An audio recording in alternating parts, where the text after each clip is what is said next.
అంటే కూడా ప్రజలు నమ్మిన అధ్యక్ష. అదంతా చూస్తే అధ్యక్ష పరవస్తు చిన్నేశ్వరి గారు ఒక కథ చెప్పారు అధ్యక్ష.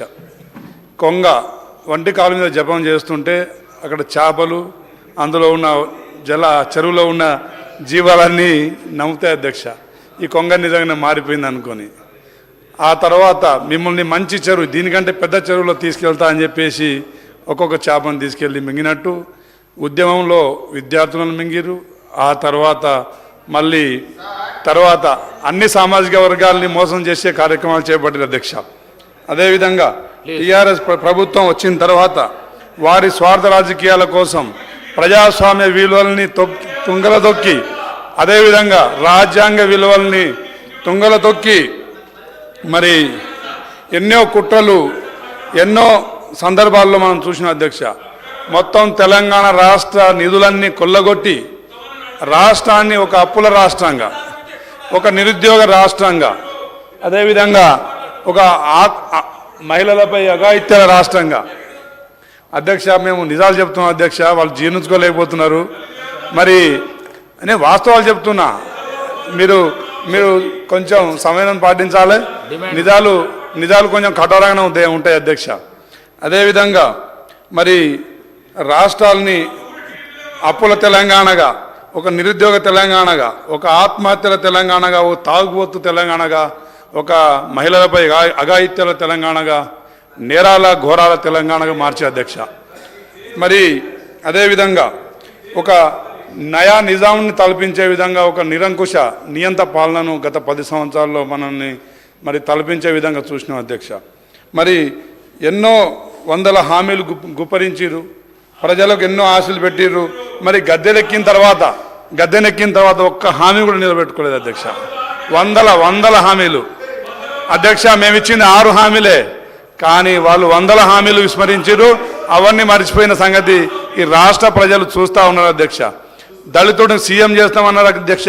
దళితుడిని రాత్రే మరి బర్తరఫ్ చేసిన పరిస్థితి మనం చూసినాం అధ్యక్ష. నేను నాకు ఇచ్చిన సమయంలో కంప్లీట్ చేస్తా అధ్యక్ష. అదేవిధంగా మరి వారి విధానం చూస్తే దొంగ నడిచినట్టు మనం మరి కనబడతా ఉంది అధ్యక్ష. అయితే నేను ఒక అధ్యక్ష నేను అంటే షార్ట్గా ఫినిష్ చేస్తా అధ్యక్ష. అయితే ఒక పుస్తకంలో నేను చదివిన అధ్యక్ష, ప్రజల్ని కనుక మనం కన్విన్స్ చేయలేకపోతే కన్ఫ్యూజ్ చేయాలని చెప్పేసి కేసీఆర్ గారు గత 10 సంవత్సరాల్లో ప్రజల్ని కన్ఫ్యూజ్ చేయలేక నిధులన్నీ దారి మళ్ళినాయి కాబట్టి కన్ఫ్యూజ్ చేసే కార్యక్రమాలు మొదలుపెట్టారు అధ్యక్ష. అందులో భాగంగానే ధరణి సమస్యలు, అదేవిధంగా వృద్ధాప్య పెన్షన్లు తీసేయడం, అదేవిధంగా నిరుద్యోగ యువతను మోసం చేయడం, నియామకాల పేరుతోని మరి కోట్ల వివాదాలు పెట్టేసి ఇలా చాలా చాలా చాలా పరిస్థితి ఇచ్చింది అధ్యక్ష. మరి ఈ రోజుకు అన్ని శాఖల్లో ఎన్నో సమస్యలు గుట్టలుగా పేరుకుపోయి మరి ఈరోజు మా నాయకులు మంత్రులు కావచ్చు, ఎమ్మెల్యేలు కావచ్చు, గ్రామాల్లో కానీ ఎక్కడ తిరుగుతుంటే వేలాది మంది వినతి పత్రాలు పట్టుకొని తిరుగుతారు అధ్యక్ష. గతంలో వారి నాయకుల ముందు ఎక్కడన్నా ఏ ప్రజలన్నా వినతి పత్రాలు పట్టుకొని పోయిరా అధ్యక్ష. స్వేచ్ఛ ఇవ్వలేదు. ఎందుకంటే ఎమ్మెల్యేలు పోయి ఆడ ముఖ్యమంత్రికి చెప్పేది లేదు, మంత్రులకు చెప్పే పరిస్థితి లేదు. కాబట్టి ఈ ఎమ్మెల్యేలకు చెప్పుకున్న లాభం లేదని చెప్పేసి ప్రజలు మనసులోనే వారి బాధల్ని చంపుకున్నారు అధ్యక్ష. మరి ఇప్పుడు రాష్ట్రంలో అధ్యక్ష మా ముఖ్యమంత్రి వర్యులు రేవంత్ రెడ్డి గారు ఒక ప్రజాస్వామిక పాలనను ప్రజలకు అందిస్తున్నారు. అదేవిధంగా ప్రజాస్వామ్య విలువల్ని రాజ్యాంగ విలువల్ని కాపాడడంలో భాగంగానే ఈరోజు అందరికీ స్వేచ్ఛాపూరితమైన ఒక పాలనను మనందరికీ అందిస్తున్నారు అధ్యక్ష. అందులో భాగంగానే మరి గత 3 రోజుల నుంచి జరుగుతున్న అధ్యక్ష ఈ సమావేశాల్లో దయ్యాలే వేదాలు వెల్లిస్తున్నాయి అధ్యక్ష. మేమందరం 50 మంది నూతన సభ్యులం అన్ని గమనిస్తూనే ఉన్నాం. ప్రజలు కూడా ముందు వీక్షిస్తూనే ఉన్నారు.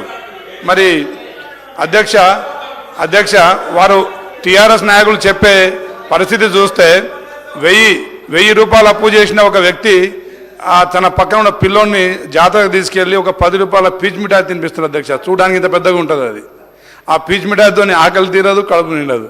ఆ విధంగా వీరు జిల్లాకు ఒక కలెక్టర్ ఆఫీసులు, సామూహిక కలెక్టర్ ఆఫీసు, ప్రగతి భవన్లు, సెక్రటరియట్లు కట్టించి మేము ఆస్తులు మరి తెలంగాణ రాష్ట్రంలో ఆస్తులు మేము అంటే చేసినామని చెప్పి చూపిస్తున్నారు అధ్యక్ష. కానీ అధ్యక్ష వీరి ఉద్యమ సమయంలో వారి ఆ టీఆర్ఎస్ నాయకుల ఆస్తులు ఏముండే, ఈరోజు వారి ఆస్తుల పరిస్థితి ఏంది తెలంగాణ ప్రజానికి తెలియదా అధ్యక్ష? ఒక్కసారి ఆలోచించండి. 10 సంవత్సరాల్లో తన సొంత పార్టీలో సర్పంచులు కానీ ఎంపీటీసీలు కానీ కాంట్రాక్టులు కానీ వారు చేసిన పనులకు అధ్యక్ష ఇప్పటిదాకా బిల్లులు చెల్లించక వారు ఆత్మహత్యలు సొంత పార్టీ సర్పంచులు ఆత్మహత్యలు చేసుకున్న పరిస్థితి రాష్ట్రంలో చూసిన అధ్యక్ష.